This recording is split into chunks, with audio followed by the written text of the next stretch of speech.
Hello everyone, welcome back to Allcarnews, and we're here with the absolutely massive Defender 130. I've only had this car for a few days, not the typical full week that I normally have cars, but I've definitely been enjoying driving this thing around for these past few days.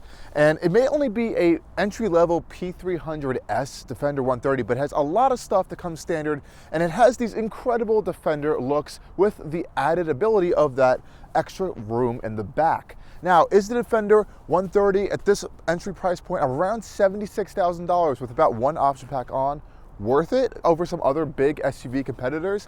Let's go check out that in this review, as well as some of the already cool features of this big SUV. Well guys, here we are with the all-new Land Rover Defender 130, and here we have the key right here. Typical nice Land Rover key. Nothing too crazy on here, it feels heavy, and I wish it was a little bit more nicely styled, but it is what it is. Now this is a all-new 2024 Defender 130 P300 S, and if that's a lot for you, let's decipher that real quick. Essentially, you can get this vehicle with about 3 different powertrain options. This is the entry-level P300. You can also get P400 as well as the V8, which I believe is a P525. That's how they kind of go about it in their configurator. Now, unlike other P300 Defenders, this one gets a detuned version of the P400, which is an inline-6 turbo mild hybrid. Other P300 Defenders get a 4-cylinder actually, so this is a nice little upgrade. It's making around 297 horsepower here, but I think it's plenty potent enough for what it is. Decent amount of torque, over 340 pound-feet, I believe. Though you're probably going to want to step up to the P400 if you want a little bit more oomph, because this thing is a little bit longer, well, a lot bit longer than the 110, and it has more weight to heft around. It's almost 6,000 pounds, which is pretty hefty. So what is so special about the 130? And the big thing, of course, is on the side right here, and you can see it in the length. Now, it actually shares the same wheelbase as the Defender 110, so that's the space in between the two wheels, but all of this extra space back here has been stretched out and extended for this 130 model, as you can see in this chunk back here, and that's going to give you more third row room as well as more cargo room with the third row up as well as the third row down, and that's the real benefit here.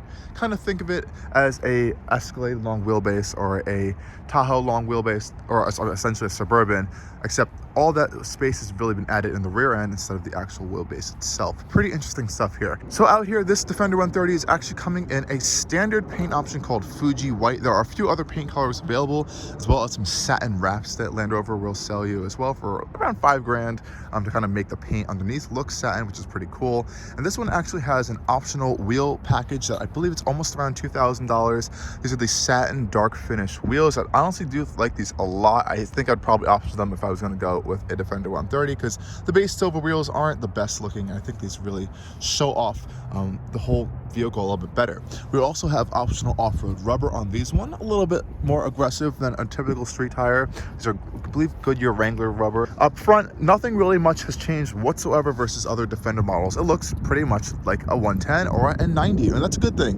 I think the Defender is a good looking vehicle, definitely stands out amongst the crowd, and I love these LED lights up here, the circle shape with these little accents on the side. We do have full LED lights here, as well as some fog lights down here, which are LED, and they're very bright actually, which is really cool. And these headlights also have washer nozzles to kind of spray onto your headlights to clean them, and I believe these are heated actually, so they won't freeze up in cold temperatures. Let's go take a look at this rear cargo space. So like I said, all of this rear room has been extended with the longer rear end, and opening the trunk of the Defender is some work you got to put into it. It's not a full power system, is because it's just such a big side opening piece, but you have your handle here. There's a power button to pull it open, and there's some struts, I believe, to assist it, but it's a heavy, dense door. If you've ever lifted a door of a G-Wagon, it kind of feels like that. It's pretty heavy. On the side of the door here, I love the Defender. Spelled out right there. Heated rear glass, of course, and we have, I believe, a traffic cone in here for if you have a flat and you need to change your tire. A little bit more some storage back here, and I love the exposed screws right here. Very rugged look. That's carried throughout the theme of the Defender. Now, this is the third row with up right now, and we can see the amount of storage space we have back here. I have my backpack here for context for how big that is. It's okay. It's not the biggest amount of space. You have a little bit of a cargo cover here, but the space is definitely more than something you're going to find in a 110, for example, when that third row is up.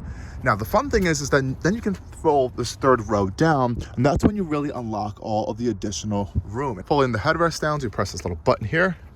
Should be quick little access There we go. Then those go down. Then we can put our seats down. Okay, now we have a lot more space. This cargo cover is kind of taking up some room, but it's a little clumsy to take on and off, so I'm just gonna leave it on there for you guys now. And now you can check out the amount of room there. This is a big trunk.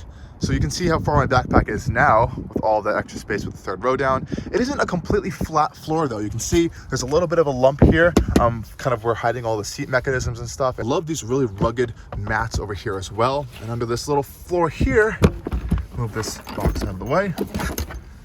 Under this floor here, I believe we have some stuff to change your tire. So it's nothing too crazy. A little bit more storage underneath there. And everything's very well kind of put together in here. Very solid feeling and very rugged feeling. So nothing kind of rumbles around if you do go potentially off-roading. Now, if you want to fold these second row down, which is a pretty big space, again, push the headrest down like this. You just fold this whole second row like this. This is how you're going to get into your third row for passengers. Otherwise, if you lock it back into place, the seats up, you have this button here to fold the seats down completely flat, or as flat as they can go, and you can unlock even more storage in the back of your Defender to haul some bigger items. Now you can see the amount of space you're getting in this thing because it's pretty long. Check that out. And of course, you can fold that seat down as well for additional space. And remember, this is an 8-passenger vehicle. You have full third row and a full second row as well. And honestly, I'll show you guys in a little bit. That second row is huge, and the third row is huge too. You can actually fit adults in that third row. But I wish there was some sort of power seat operation here. As you can see, it's a little bit clumsy to kind of pull up and down these seats with these little pull tabs back here, but it does work. It's pretty effective, and the amount of space you're getting back here is significantly huge. Now, what I also like back here is you have a button to raise and lower the rear end of the vehicle, since we do have air suspension, and that will make things like loading bigger items in here a little bit easier if the vehicle is a little bit high off the ground. And this load floor isn't the highest thing on the planet, but it's definitely higher than your kind of your average small SUV or crossover vehicle. So you may need a little bit of that extra ability to lump things in there easier. So I like that button right here. Getting into the rear of the Defender, pretty easy. Nice big doors. Again, pretty much identical as the 110. So pretty familiar stuff here. Nice door panels. I love how Land Rover brings in the body color into the door panel. It's a nice kind of contrasting look. Rugged style with these exposed screws here. I really like that. Decent amount of storage over here, though it could be a little bit bigger. No storage on the upper part of the door panel, so we do have these nice speaker grills for our Meridian audio system. And this is like a soft text material here. I hope it doesn't get too dirty, but it seems very durable and water resistant, so that's nice. We also have that material up on the door panel here, which feels quite nice. Inside here, you can see how big these second row seats are, especially for 3 passengers. Love these really aggressive all-weather floor mats down here. But what's even better is that you don't have carpet in this vehicle whatsoever. So all of the floor panel itself is this really rugged rubberized material, which is going to make mud and the dirt and stuff easy to clean out, and it won't kind of collect on any carpets, which I love. Hopping inside here, it's really not that high of an entryway to get into the Defender. Shut the door. Nice solid funk here, and I really like these big grab handles for some people who want to just hop in there or just hold it while they're cruising around. And even these second row passengers have a nice commanding view above the road. This is my eye line right here. We can see you're almost sitting like above the front passenger and driver, which is a really cool look. And you have a lot of stuff back here. First off is this absolutely huge panoramic glass roof, which extends to the third row. As you can see, there's a little bit of their own sunroof back there, which I really like. Down here, we have a lot of stuff as well. We have climate controls for the second row over here, so it's nice. 3 buttons for our climate controls, as well as some charging stuff. So we have a USB-A, as well as another USB-A port. No USB-C back here on a 2024 model. A little bit concerning to Land Rover. Let's hope we can add that in an update. We also have vents back here as well. And everything feels very solid and well built. Behind these seats, we do have some storage on both ends, which is nice. There's a lot of accessories and stuff you can add in here as well. This is a pretty basic version of the Defender. Back here, again, lots of legroom, and this seat's pretty far back from my driving position. It could be a little bit more forward, though I still have a lot of space back here in the foot space, as well as knee room and leg room. These seats themselves are pretty nicely well sculpted. The 5 supports, pretty decent, though could be a little bit better, but I believe you have the ability to recline these seats just ever so slightly. You do, so that could actually be fixed pretty simply, which I like. Now let's hop over to this side. In the center passengers actually have a lot of room. If you have to haul 3 people back here, I wouldn't be angry. Let's just put it that way. I have a decent amount of room is this vehicle is very wide, but I wouldn't want to sit here for long journeys. Sitting in this passenger seat, you can see the seat's even more far forward, and I have even more legroom and space to move around in here, which is fantastic. Now to get into the third row, instead of this button, we're actually going to pull up here. Pretty simple, just pull this lever forward, the whole seat's gonna fold forward, and you have some room to get in. Now this is gonna depend where your driver's seat is. As you can see here, my entry space to get into that third row is very minimal. So I'm gonna try to get in like this. Shouldn't be too difficult. Okay, we got it in right there. And let's pull this seat back to kind of complete this process. We are back here. As you can see, this seat is a little bit far forward, so I can slide it back even more to kind of give you a better visual representation. Let's move my backpack over here. So this is what it's really gonna look like back here. Can I fit behind this seat right here? Yes. Yes, I can. I believe the seat is as far back as I can actually technically go, and I fit back here. I have space underneath the seat for my feet actually as well. And honestly, if you have 3 kids, you could put them back here for a road trip. It's the same width and kind of shape and everything as this second row seat, though of course with a little bit less leg room.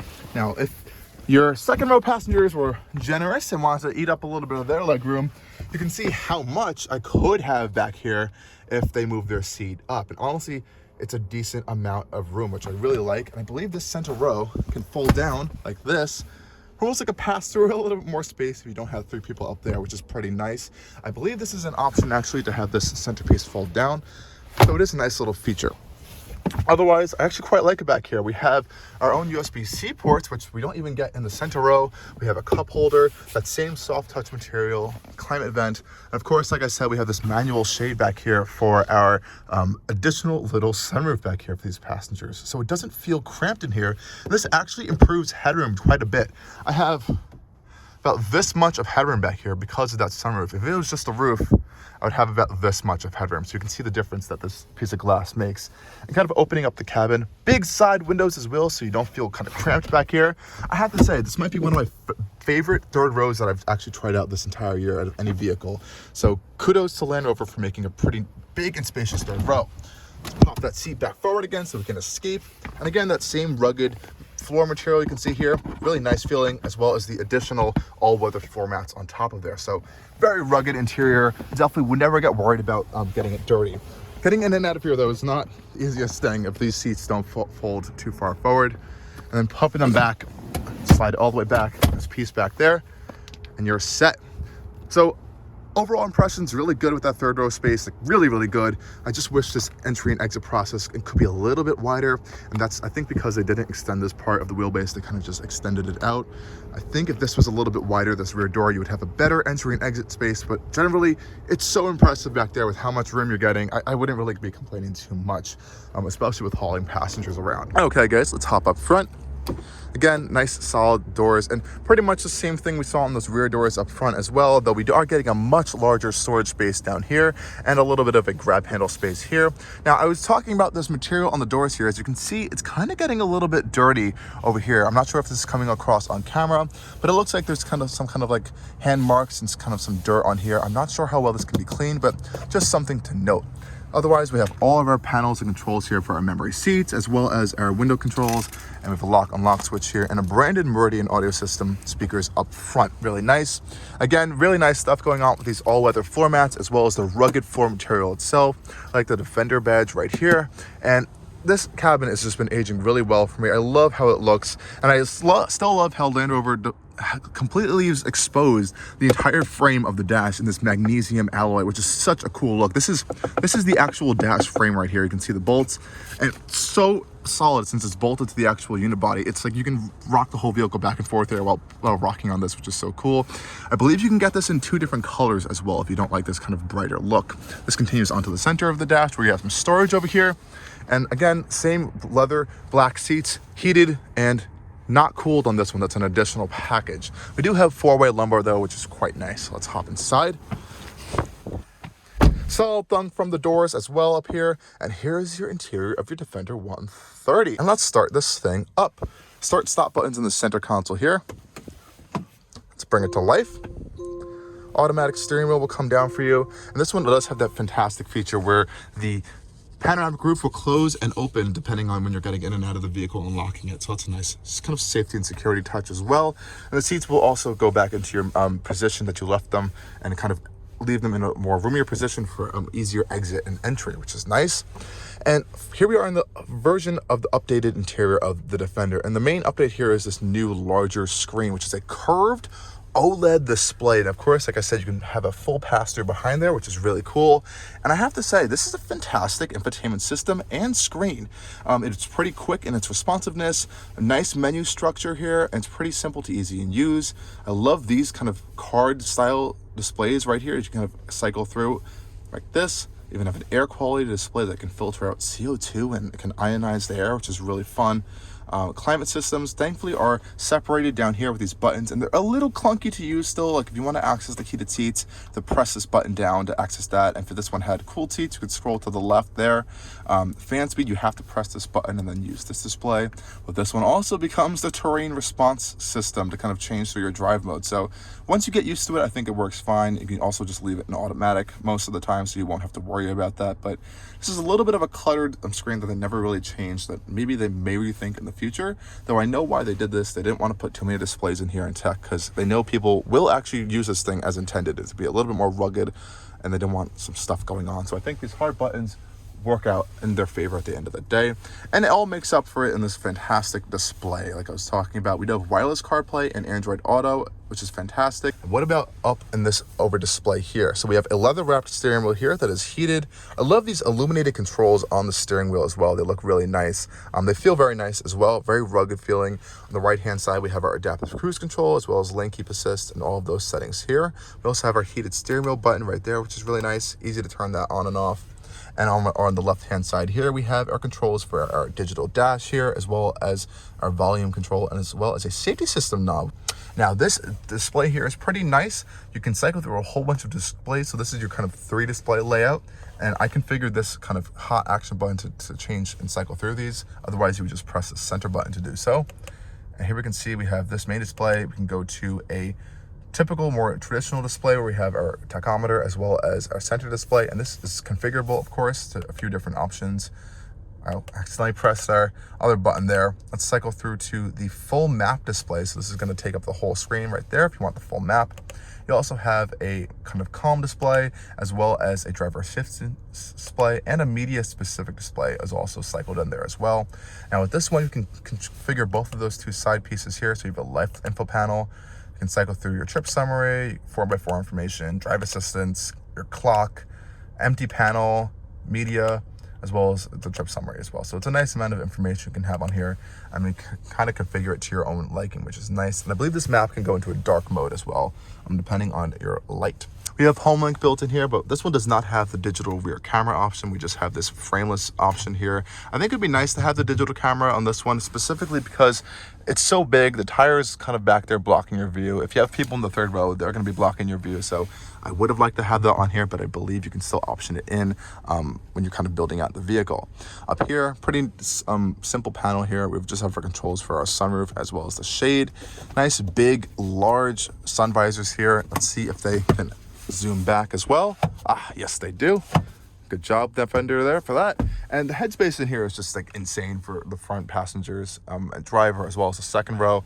I mean, like, it's so big. I can literally, wow, it's actually bigger than my entire hand standing up. It's even more space on top of that. So a lot of headroom up here, so I would never really have to worry about that. And my seat's pretty high too. You can move the seat even lower to get even more headroom if you so need it whatsoever. The center console has a lot of stuff going on here as well. We have our USB-C port, USB-A, as well as a 12-volt socket. Nice big storage over here. Again, fully rubberized and rugged. You can access from the sides as well as from top down, which is nice. The cup holders here as well, 2 big cup holders. We have some grips in them. A wireless charging pad over here. Nice big center console, really wide.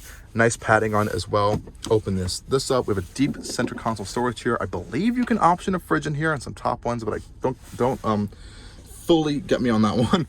really nice deep storage space. I like that. It looks like it's sealed as well from this little rubber gasket there, which is kind of cool. Feels nice closing it as well. Nice mechanism. And you don't really need to have this be adjustable. I don't think this one is, but it's pretty big enough, so I never really had an issue with that. One weird complaint in here is that the volume knob is so far away from the driver. If you really want to just use it, you have to kind of stretch out over here to kind of adjust that.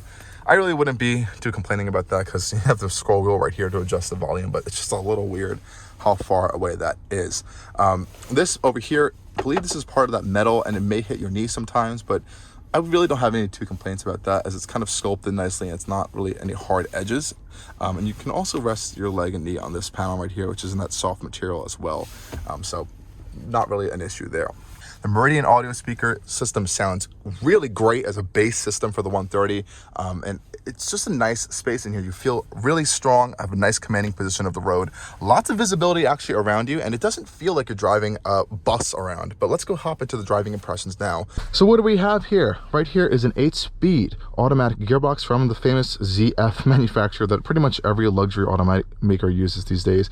Great gearbox, and it's paired to that 2-speed transfer case, which we control through our drive modes here. So we tap this little button to kind of bring it up our terrain response system, and we have a whole bunch of systems here, from eco to normal to grass, gravel, snow to mud ruts, sand, and rock crawl, as well as a wading mode as well to kind of go through some deeper water, which is pretty cool. Let's leave it in comfort though right now, pretty much what most people will be driving on.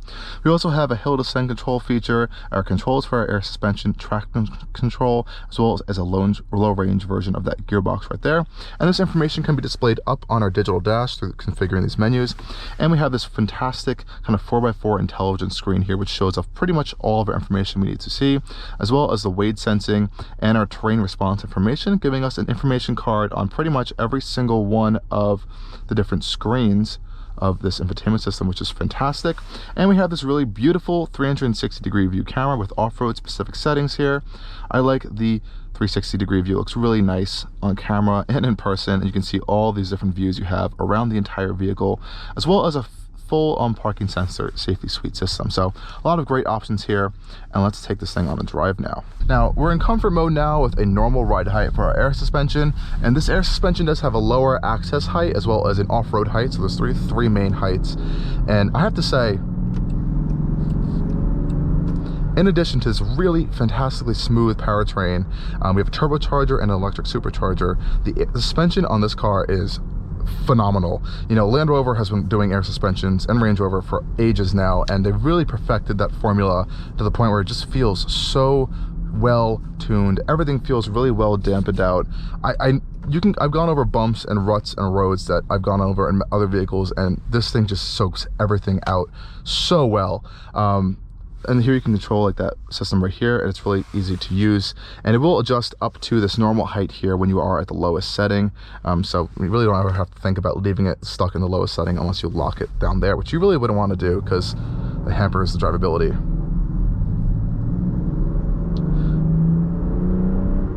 Really nice sound from this powertrain. And a fun thing to note is that this gas pedal we have on here is actually kind of a longer travel gas pedal to kind of ease in a little bit more maneuverability, let's say if you're off-roading. Though once you push down, there is a kick, kind of like a kick down switch with the gearbox, and it will give you like real full power and acceleration when you need it. Here we can see our trip summary here. Fuel economy isn't incredible. EPA rates it, I think, max around like 20 miles to the gallon. I've been seeing around 17, 16, 19-ish in that range, depending on your driving style. I think if you really baby this thing and go on a highway for a longer distance, you might be able to get that 20 mile per hour figure or higher. But this isn't a gas mileage king, even with this 48 volt mild hybrid system, auto stop start, all that stuff. It's just a big vehicle, and it's a box at the end of the day, so that's going to be kind of working against you in those areas. This gauge cluster is pretty configurable. You can press this button here. So this is our tri-mode screen here. You can change each of these individual panels here, and you can also kind of configure different displays as well. I have this hotkey here set up so I can cycle through these different displays. You have the more traditional gauge here. You have a full map, as well as a media specific screen, a kind of assistance screen for driver systems, and then this one we had here. I'm going to leave it in this one because I kind of like to see the tachometer sometimes as well. Hear a little bit of some turbo noise, kind of cool. And you can see it will dim the map in some darker situations, which is nice. Now you also have a sport mode on the gearbox, which I don't really know why you would end up using. This isn't really a sporty vehicle whatsoever, but if you want to have some quicker shifts from the transmission, you can definitely get that on here.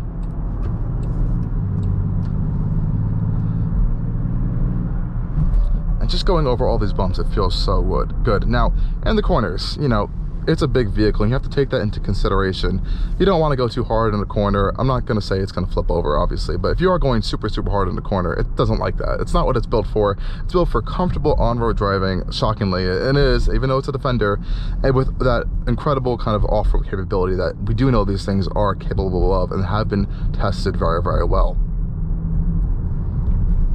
You can definitely feel some significant body lean when you're going in these corners for sure, and that's as expected with this vehicle. It's big. Brakes are pretty strong. I do like that. I like the brake pedal feel. Oh, this thing is huge. Thankfully, this air suspension's keeping it composed. It doesn't feel busy over sharp corners and bumps, but do you feel that lean? Oh, well, boy, you do. It is immense. Now that we're getting onto the highway here, I do want to show you guys some of the safety systems that this thing has, because there's quite a lot going on here. I'm happy to see that it's pretty much standard actually on the Defender 130. On our left-hand panel, we have all of our safety systems for the Defender, and that includes adaptive cruise control, as well as lane kind of keep assist. It doesn't have like a full lane steering. I believe it does, but I wouldn't say it works pretty well. Operating the adaptive cruise control is pretty easy. You kind of just pop on this button here and set your speed and you're ready to go. So we have our speed set. You can adjust it with this little toggle switch here and you're pretty much off cruising. You can adjust your following distance with these little arrows right here. You see their screen will pop up there to kind of give you an idea of what's happening in the system.